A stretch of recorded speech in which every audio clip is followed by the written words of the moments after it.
Hi everyone, welcome back to my channel। तो basically a happy new year to one and all. अब आज हम लोग एक काफ़ी इंपॉर्टेंट चैप्टर कर रहे हैं जिसका नाम है making of the national movement. So before jumping on to your favourite book for modern India, that is a brief history of modern India, जो कि हम लोग स्पेक्ट्रम कहते हैं। ठीक है। उस पे जंप करने से पहले the first thing that we have is कि हम लोग एनसीईआरटीज के बेसिक्स कवर कर लें। तो जल्दी से ज्यादा देर ना करते हुए इस चैप्टर को कंप्लीट करते हैं and then you can actually jump on to your spectrum. ठीक है, स्पेक्ट्रम भी हम साथ साथ ही करेंगे। Right, so let us do this. Making of the national movement 1870s to 1800 1947। अब देखो 1870s टू 1947 का क्या मतलब है कि 1857 की जो हमारी फर्स्ट है ना, फर्स्ट वॉर ऑफ इंडिपेंडेंस है, वो जी खत्म हो गई है। बट उसके बाद की भी बहुत सारी चीजें हुई हैं। So let us see what do we have. अब देखो यहाँ पर इन द प्रीवियस चैप्टर्स हमने देखा कि उन्होंने कैसे कॉन्क्वेस्ट करा, टेरिटरीज, टेक ओवर, किंगडम्स। ठीक है। अगर देखो मैं आपको ना एक टाइमलाइन बताती हूँ, अगर आपको याद हो तो दैट्स फाइन, मेरे साथ रिवाइज करते चले जाना। तो हमने देखा कि 1498 में हमारे कौन आए, पोर्टुगीज आए। ठीक है, हमारे पोर्टुगीज आए, उन लोगों ने एस्टैब्लिशमेंट्स करी एंड थिंग्स लाइक दैट। 1600 तक हम कह सकते हैं कि चलो जी अपने इंग्लिश आ गए। ठीक है, अब इंग्लिश जब आए तो उसके बाद अगेन हम लोगों की एक बहुत इंपॉर्टेंट, मतलब उसके बाद उन्होंने फैक्ट्री सेटअप करी, things like that. Then in what we have is 1757 जो हमारी थी, we had the first battle, we had the first battle of, like obviously battle of Plassey हम इसे कहते हैं। ठीक है। And after that in 1765 we had the battle of Buxar. ठीक है, so we had the battle of Buxar. तो ये हमारी डिफरेंट डिफरेंट बैटल्स हैं जो हमारी हिस्ट्री में हुई हैं। जिसके बाद जो इंग्लिश, मतलब जो हमारी इंग्लिश ईस्ट इंडिया कंपनी है, उन्होंने अपना कंट्रोल जमा लिया इंडिया में। ठीक है, so let us see what do we have. अब देखो इमर्जेंस ऑफ नेशनलिज्म। नेशनलिज्म आपको पता है कि अपने नेशन, अपने जो भी कंट्री है उसके लिए एक बिलवड फीलिंग है। राइट, तो कैसे हुआ। अब देखो यहाँ पर है कि the answer that gradually emerge was India was the people of India, all the people irrespective of class, color, creed, race, language, gender, everything। ठीक है, अब देखो यहाँ पर क्या है, the consciousness began to be clearly stated by the political associations formed after 1850, specially those came into being in the 1870s and 1880s। तो अब ना हम लोग ने यहाँ पे क्या, पॉलिटिकल एसोसिएशंस बनानी शुरू करी। We started forming political associations. तो पॉलिटिकल एसोसिएशंस जब हम लोगों ने शुरू करी, 18, ये क्या कह रहा है, 1860s and 1770s and 1880s की ये मेजर एसोसिएशंस थी। Most of them were led by English educated professionals and lawyers. तो हमने देखा कि जो हमारे पुराना इंडिया था, वहां पे ना हम लॉयर्स बहुत थे यार हमारे यहाँ पे। जैसे अगर आप ये लक्ष्मीकांत पढ़ भी रहे होगे तो यू माइट नो कि हम अपने कॉन्स्टिट्यूशन को लॉयर्स पैराडाइज, ठीक है, वो कहते हैं, क्योंकि we had a lot many lawyers, like अपने Jawaharlal Nehru and like again, मतलब हम लोग अगर देखें तो अपने बी आर अम्बेडकर साहिब, मतलब we had a lot many, अपने Mohandas Karamchand, though he was not there in constitution making but he was a lawyer of course. ठीक है, so we had these things and such as lawyers the most important were. अब देखो ना यहाँ पे बहुत important हम लोगों की पॉलिटिकल एसोसिएशंस हैं। कौन कौन सी है, Poona Sarvajanik Sabha, so it is PSS, Poona Sarvajanik Sabha. Then we had the Indian association. फिर उसके बाद हम लोगों की क्या आ गई, मद्रास महाजन सभा। ठीक है, फिर आती है बॉम्बे प्रेसिडेंसी एसोसिएशन। एंड उसके बाद of course the Indian national Congress, क्योंकि आईएनसी भी जो थी वो भी तो एक पॉलिटिकल ऑर्गेनाइजेशन ही थी, एक पॉलिटिकल एसोसिएशन ही थी। ठीक है, द नेम पूना सार्वजनिक, सी Poona is a place that you know is there in Maharashtra। सार्वजनिक, सार्वजनिक is that is a public to everyone, and sabha is a meeting।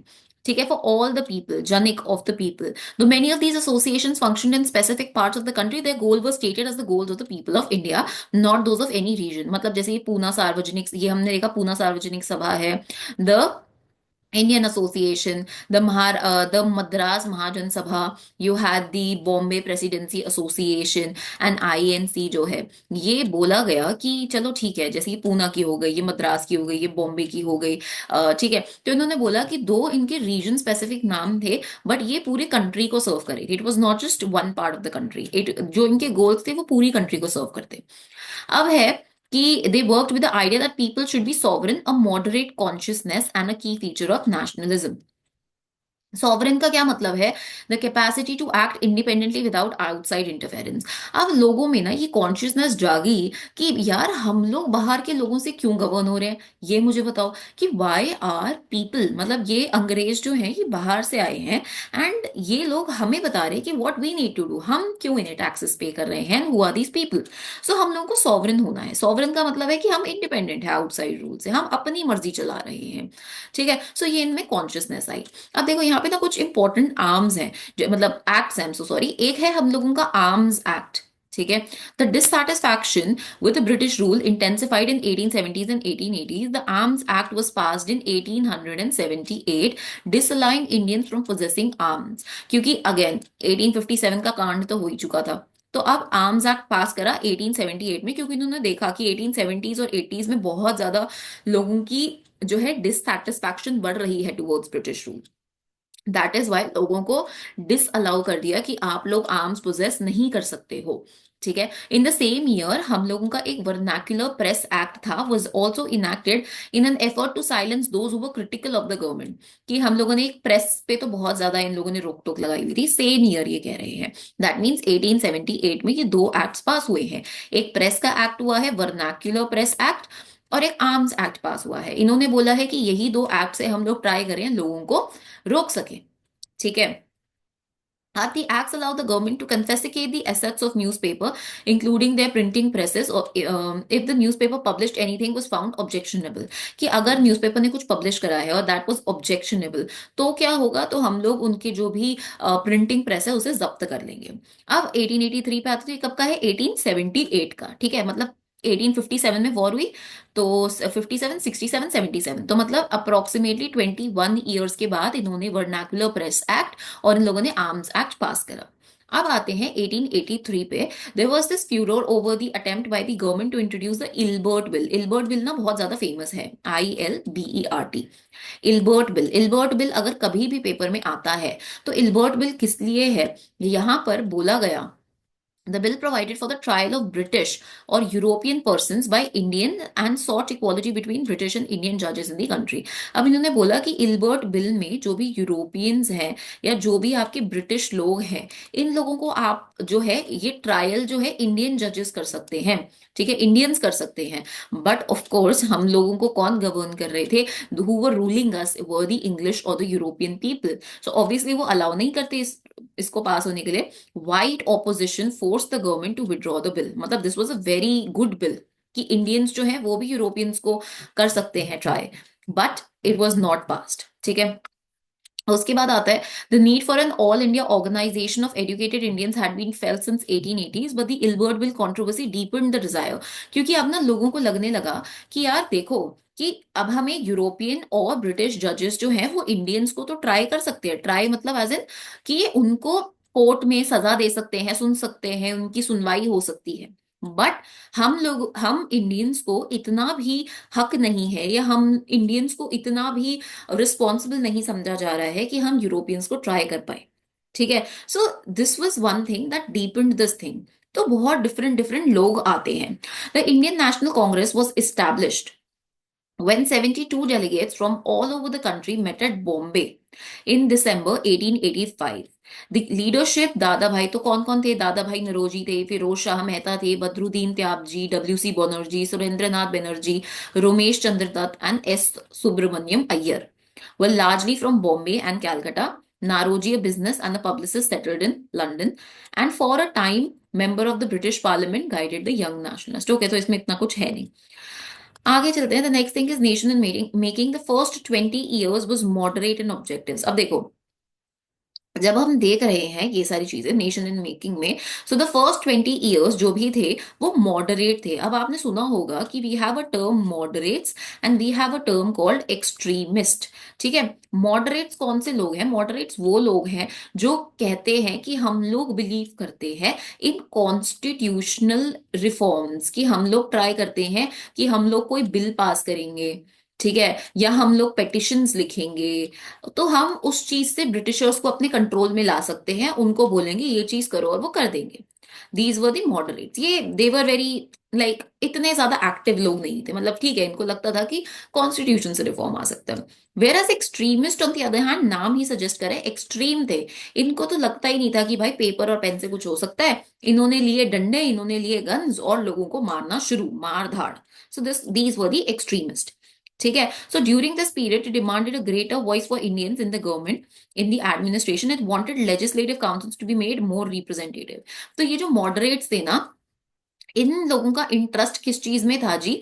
Moderates का इंटरेस्ट जो था ये पॉलिटिक्स में बहुत ज्यादा था। तो उन्होंने कहा कि भाई आप काउंसिल्स जो है उनको थोड़ा रिप्रेजेंटेटिव करो, ताकि हम इंडियंस भी उस काउंसिल्स में आ सके। So that is what they said यहाँ पे। ठीक है, प्रोविंसेस वर नॉन एग्जिस्टेड, ये सारी चीजें इन लोगों ने डिमांड करी।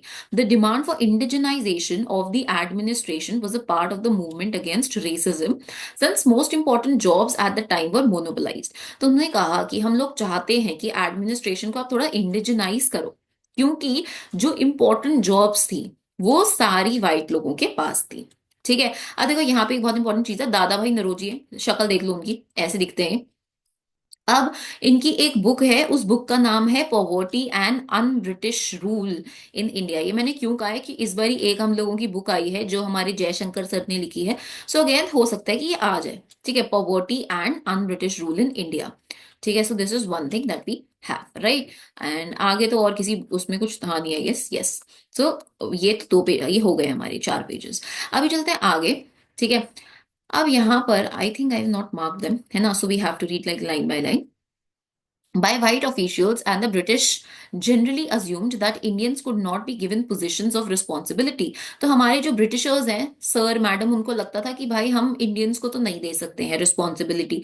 ठीक है, since the British officers were sending a major part of their large salaries home, indigenisation it was hope would also reduce the drain of wealth to England. अब देखो कि इंडियंस क्यों नहीं थे हमारे सर्विसेज में, इंडियंस क्यों नहीं थे हम लोगों की किसी भी लाइक मेजर काम में, क्योंकि इनको लगता था कि हम लोग जो हैं, ठीक है, could not be given position of responsibility. Indians को इररिस्पॉन्सिबल माना जा रहा था। क्यों माना जा रहा था? After 1857 war. ये तो मतलब बहाना था। सेकेंड, ड्रेन ऑफ वेल्थ हो रहा था।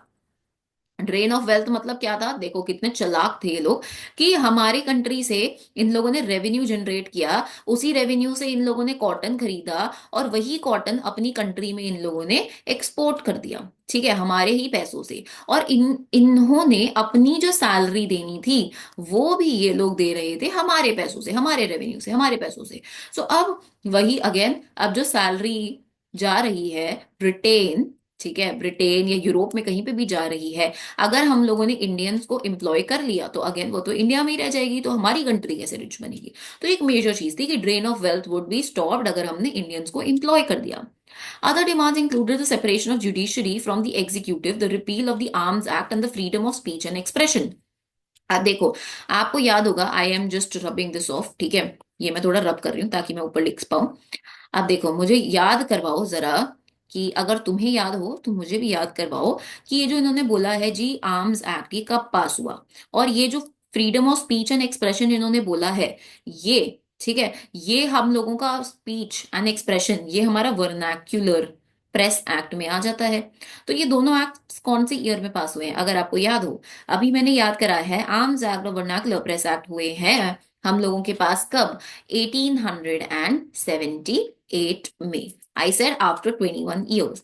अगर तुम्हें भरोसा नहीं है तो ऊपर चल के देख लेते हैं। यस, ठीक है, सो ये these were the act way passed in 1878, ठीक है, यहाँ पे ये पास हुए। चलो आगे चलते हैं अभी।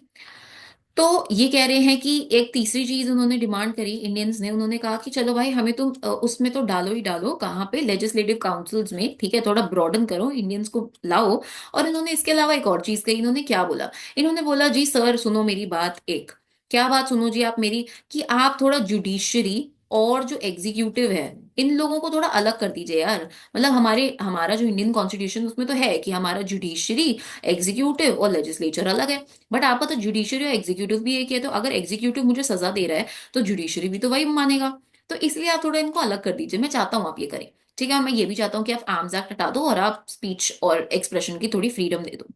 So the early Congress also raised a number of economic issues. It declared the British rule had led to poverty and famines increased in the land revenue, had impoverished peasants and zamindars, and export of grains to Europe had created food shortages. The Congress demanded reduction of revenue, cut in military expenditure, and more funds for irrigation.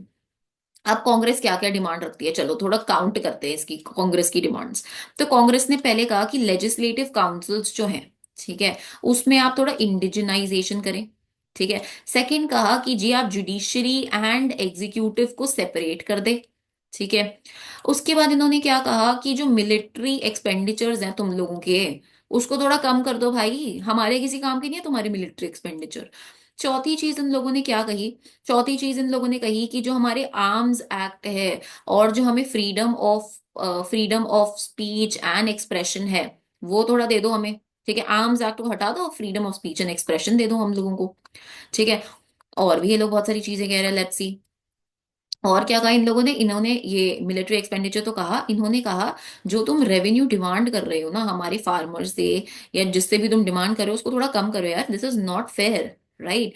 And the next thing what they said was कि irrigation, तुम लोगों ने सारे grain सारा अनाज तो अपनी country में भर दिया है, हमारे लोग क्या खाएंगे। तो तुम्हारा जो ये जो फूड का तुम लोग एक्सपोर्ट कर रहे हो उसको थोड़ा कम करो। ठीक है। सो इट सेड कि या तो उसको कम करो या फिर फंड्स फॉर इरिगेशन दे दो, इरिगेशन करने के लिए हमें फंड्स दो। It passed many resolutions on the salt tax treatment of the Indian laborers abroad and the sufferings of the forest dwellers caused by interference of the forest administration. All this shows that despite being a body of educated elites, the Congress did not talk only on behalf of the professional groups, zamindars or industrialists.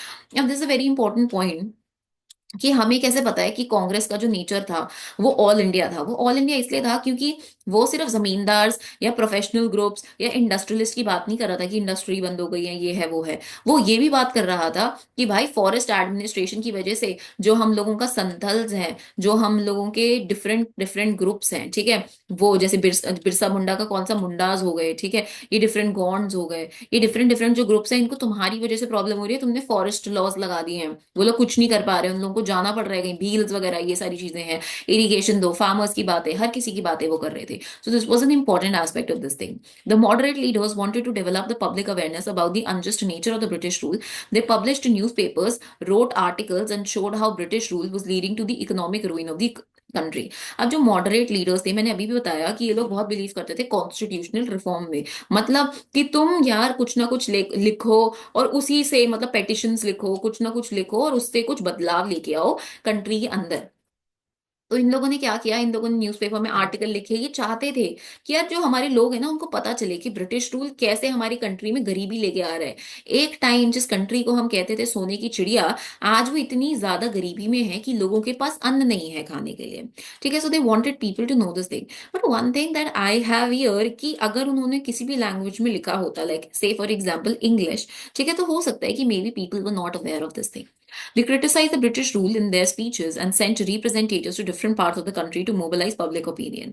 They felt that the British had respect for ideals of freedom and justice, and so they would accept the just demands of Indians. So, matlab, this was a very, very, very over estimated thing कि जो हमारे Britishers हैं वो accept करेंगे, क्योंकि हाँ भाई अपनी कंट्री में तो लिबर्टी, इक्वालिटी, फ्रेटर्निटी सब लेके आ रहे हैं, जस्टिस वगैरह सब लेके आ रहे हैं, तो हमारी कंट्री में भी तो करेंगे ही, क्यों क्यों नहीं करेंगे। ठीक है। तो that is what these people thought. But this is not actually true. मतलब ऐसा क्यों ही होगा यार, मतलब why would somebody do this. जब कोई तुम पे रूल कर रहा है इतने साल, तुम्हारी पूरी इकोनॉमी को उन्होंने बर्बाद कर दिया, तो अपने इक्वालिटी, लिबर्टी, फ्रैटर्निटी के जो भी इन लोगों की चीजें हैं उसको क्यों ही रिस्पेक्ट करेंगे वो, right. So what was necessary therefore was to express these demands and make the government aware of the feelings of Indians। तो इनको लगा कि इट इज समथिंग लाइक कि ठीक है भाई एक बंदी है, वो दूसरे बंदे को बोल रही है कि यार तुम मेरी फीलिंग्स नहीं समझते, तुम ये समझो, मैं तुम्हें 10 मिनट लंबा एक पैराग्राफ लिख के भेज देती हूँ, and you just understand this thing कि यार I am feeling this way, और तुम्हें अपने एक्शंस चेंज करने की जरूरत है। बट अगर उस इंसान को फर्क ही नहीं पड़ता, तो क्या ही फर्क पड़ेगा कि वो 10 मिनट लंबा मैसेज भेज रही है या वो कोई मैसेज नहीं भेज रही है। Right, so it is the same thing. इनको लगा कि यार ठीक है, अगर ब्रिटिशर्स को पता चलेगा ना कि इंडियंस कैसा फील कर रहे हैं उनके बारे में, तो शायद वो लोग देश छोड़ के चले जाएं या हम लोगों को ऑटोनॉमी दे दें या things like that. So this was a very very overestimated thing in the stream of the moderates. Right, अब ये चीज है freedom is my birthright. ठीक है, what do we call it, स्वतंत्रता मेरा जन्मसिद्ध अधिकार है और मैं इसे लेकर रहूंगा। ठीक है, तो ये है। By 1890s, many Indians began to raise question about the political style of Congress.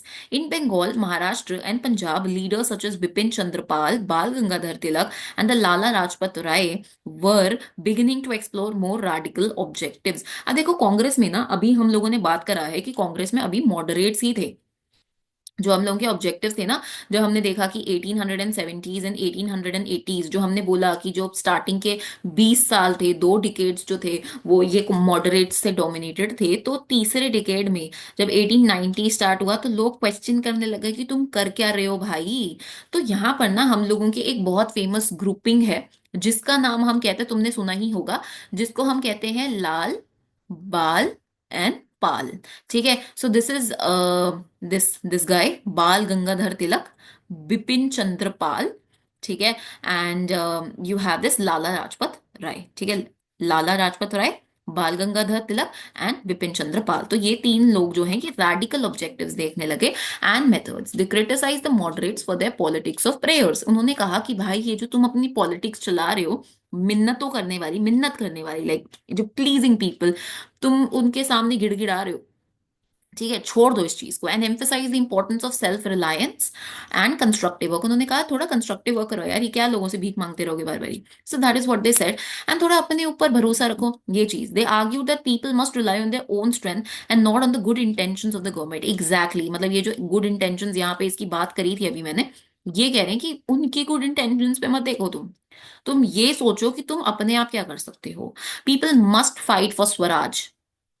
ठीक है, स्वराज मेरा, यस इट वाज नॉट स्वतंत्रता, इट इज स्वराज मेरा जन्मसिद्ध अधिकार है और मैं इसको लेकर रहूंगा। Swaraj, swaraj is my own rule.